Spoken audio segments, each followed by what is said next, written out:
আমার মাথা, আমার মা, এই যে আমার মা দেখতে পাচ্ছ, আমার মার মাথায় আমি তেল দিয়ে দিচ্ছি। আমার মা মাথা তো ঘষবেই না, মাসে 2 বার ঘষে। সবার মানুষের সপ্তাহে 2 বার ঘষে, আর আমার মা মাসে 2 বার ঘষে। তা এখন চুলগুলো এত জট হয়েছে, মার মাথার চুল নিজে নিজে আঁচড়াতে পারে না। আমাকে বলবে, নাহলে আমার ছোট ভাইয়ের বউকে বলবে, বদ্দি আসলে বদ্দিকে বলবে চুলটা একটু আঁচড়িয়ে দিত। তাই একটু মার মাথাটা একটু আঁচড়িয়ে দিচ্ছি। আমি থাকি না বাড়িতে, আমার ভাইয়ের বড়ি দেয় বেশি, আমি আজকে একটু দিচ্ছি।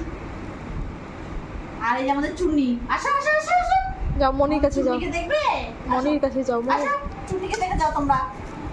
এই দেখো আমাদের চুন্নি, এই যে হাই বলে দাও। ও কেমন আছো? আমি আমার ঠাম্মি মাথা আঁচড়িয়ে দেবো।